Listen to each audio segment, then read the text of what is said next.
पासून सूर्यास्तापर्यंत एवढं तो जमीन करू तरी शकला असता का? खरं म्हणजे पृथ्वी माणसाची गरज भागवण्यासाठी सक्षम आहे, हाव भागवण्यासाठी नाही. म्हणून माणसाने कुठं थांबलं पाहिजे हे आपणाला संत तुकाराम या अभंगातून समजावतात. किती पळायचं, किती धावायचं, अरे ह्या सगळ्याशिवाय हे वेगळं काहीतरी जग आहे आणि तिथं आपणाला जाता येईल का नाही ह्याचा आपण विचार करायचा.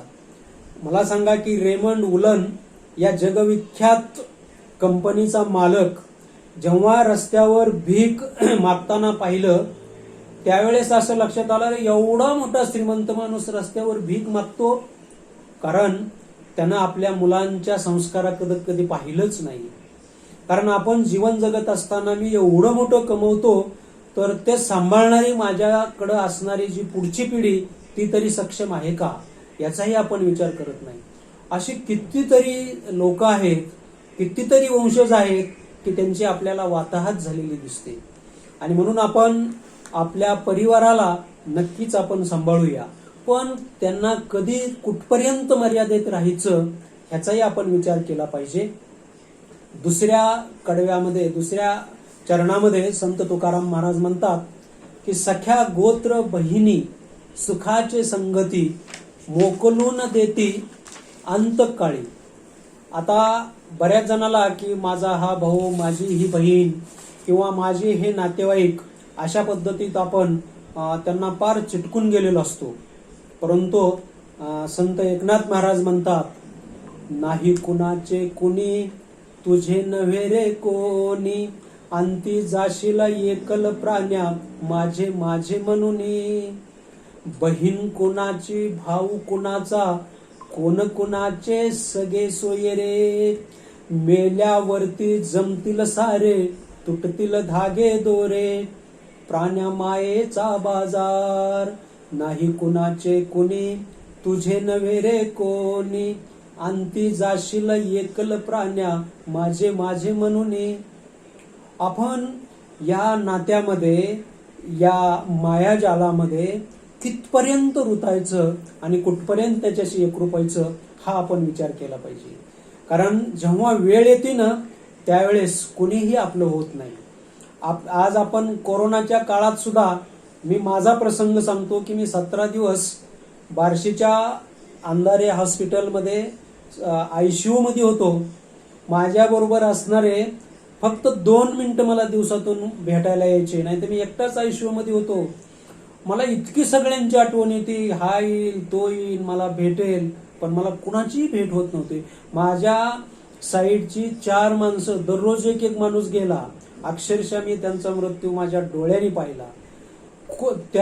त्यांचाही कुटुंब असेल, त्यांनाही परिवार असेल, खूप श्रीमंत लोक होती, पण अंतकाळी अक्षरशः फक्त आम्ही पेशंटच होतो. एकही माणूस जवळ नव्हता.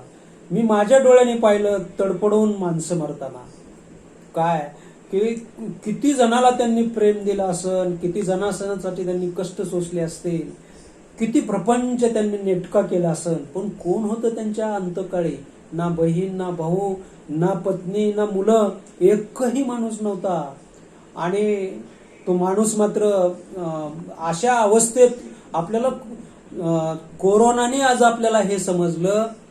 संत तुकारामाने आमच्या 400 वर्षापूर्वी हे सांगितलं की सख्या गोत्र बहिणी सुखाचे संगती मोकलून देती अंतकाळी. 400 वर्षापूर्वी संत तुकाराम महाराजांनी आम्हाला हे सांगितलं.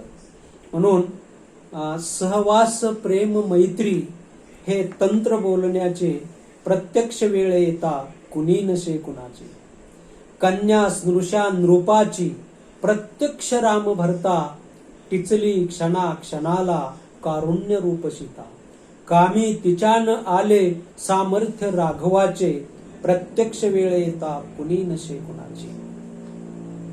प्रत्यक्ष सूर्यपुत्र कुंती पुन्हा कुमारी, कर्णास अनुजे माता सारेच जन्मवैरी. मग कौतुक का करावे या रक्तबंधनाचे, प्रत्यक्ष वेळ येता कुणी नसे कुणाचे.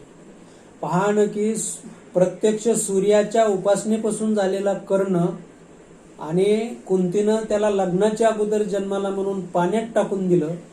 नंतर कर्णाचा एका कोळ्याने सांभाळ केला, पण आयुष्यभर आई म्हणून हाक मारायला त्याला एकही आई मिळाली नाही हो.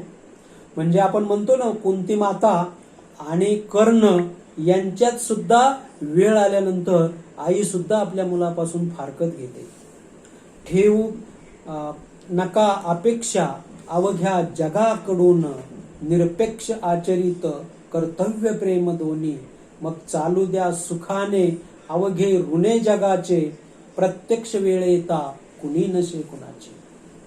म्हणजे जर आपण विचार केला, ज्यावेळेस वेळ येते त्यावेळेस कुणीही कुणाचं नाही. काहीला असं वाटतं की माझी पत्नी माझ्यावर खूप प्रेम करते, ती तरी माझ्यासाठी नक्कीच शेवटपर्यंत थांबेल. पण लावी येली दूतास प्रत्यक्ष कृष्ण भगिनी, साम्राज्य पांडवांचे राणा वनातही राणी. पती देव पाच असता हे भाग्य का तियेचे, प्रत्यक्ष वेळ येता कुणी नसे कुणाचे. अहो धर्मराज त्यानं दूध खेळताना सर्वस्व गेलं, तर एकट्याची सुद्धा नाही 5 जणांची पत्नी असणाऱ्या द्रौपदीला त्यांनी दूतास लावलं, त्यात ते हरले. आणि मग 5 पती असताना त्या द्रौपदीला प्रत्यक्ष राणावनात फिरावं लागलं. मग मला सांगा, एकच मालक असणाऱ्या तर पत्नीचं काय डाव खेळणार नाही तर काय करणार आहे. तिच्या वाट्याला असे संकट आली तर काय आश्चर्य, असं काही नाही. म्हणून आदर्श राम सीता किंवा कृष्णासारखा भाऊ असताना ती अवस्था, 5 पांडवासारखे प्रबळ पती असताना तिला ती अवस्था भरसभेत तिची विटंबनेला तिला सामोरं जावं लागलं. म्हणजे वेळ जर आली तर या जगात प्रत्यक्ष कुणीही कुणाचं नाही. आणि म्हणून आपण स्वतःला आपण विचार केला पाहिजे की या जगामध्ये मी अशा पद्धतीनं माझं वर्तन करेल की जे नाशवंत आहे, नश्वर आहे, म्हणजे नाशवंताला मी कुठपर्यंत त्याच्यात गुंतायचं, आणि जे अविनाशी तत्व आहे की ज्याला आपण ईश तत्व म्हणतो, ज्यांना आपण पांडुरंग म्हणतो, त्याच्यासाठी आपण कितपर्यंत राहायचं याचा आपण विचार केला पाहिजे. एक भाऊ असतो चांगल्यापैकी श्रीमंत, आणि त्या भावाने आपल्या सगळ्या नातेवाईकाला कार्यक्रमाच्या निमित्तानं बोलवलेलं असतं. गरीब बहीण पण येते. ती गरीब बहिणीला तिने आमंत्रण दिलेलं नसतं. आज सुद्धा आपल्या या जगामध्ये की जो आपल्यात योग्यतेचा आहे, आपल्यासारखा श्रीमंत आहे, त्याला आपण बोलवतो, आणि जो गांजलेला आहे, गांगाडलेला आहे, त्याला आपण थोडंसं हो ही माझा पाहुणा आहे म्हणायला सुद्धा आपण नको म्हणतो. तशी बहिणीला भावाची दया आली आणि बहीण स्वतःहून आली. भावाने बघितलं की माझ्या या आईश आरामातल्या श्रीमंत ह्या सगळ्या आलेल्या आप्तिष्ट मित्र मंडळीच्या याच्यामध्ये आता ही बहीण थोडं तर अवघड आहे, म्हणून त्यानं त्या बहिणीला स्वतःच तो जवळ गेला आणि तिला त्यानं तिथूनच वाटं लावलं. खूप वाईट वाटलं त्या बहिणीला. मग बहिणीने नंतर खूप कष्ट केलं आपल्या मालकाबरोबर, स्वकष्टानं. बहीण खूप श्रीमंत होते, आणि नंतर असाच पुन्हा भावाच्या घरी कार्यक्रम असतो, आणि बहीण पुन्हा मात्र हा भाऊ त्याच्यापेक्षाही श्रीमंत बहीण झाले, त्या बहिणीला तो आमंत्रित करतो, आणि मग ती बहीण स्कॉडा गाडीमध्ये त्या भावाच्या कार्यक्रमाला येते. त्यावेळेस सर्वात अगोदर तो आपल्या बहिणीचं स्वागत करतो, आणि अति उच्च सर्व पद्धतीच्या जेवणाला सर्वात अगोदर तो आपल्या बहिणीला तिथं नेतो, आणि मग जेवायला बहिणीला वाढतो. तर त्यावेळेस बहीण काय करते की आपल्या गळ्यातले सर्व अलंकार जेवताना ती काढून ठेवते, आणि काढून ठेवल्यानंतर एक घास घेते आणि त्या कर्णफुलाच्या तिथं ठेवते. दुसरा घास घेते त्या मंगळसूत्राच्या ठिकाणी ठेवते. तिसरा घास घेते आणि ते आपल्या डोरलं किंवा हातातल्या बांगड्या, पाटल्या या ठिकाणी ते ठेवते सोन्याच्या. आणि मग भाऊ म्हणतो की अगं तू हे काय करतेस? तर त्यावेळेस ती बहीण म्हणते की हे दादा, की तू मला जे बोलवलंस ना, मागच्या वेळेस तू मला जीव घातले नाहीस, आणि आता मात्र तू मला एवढ्या मोठ्या आग्रहानं जम बोलवलं.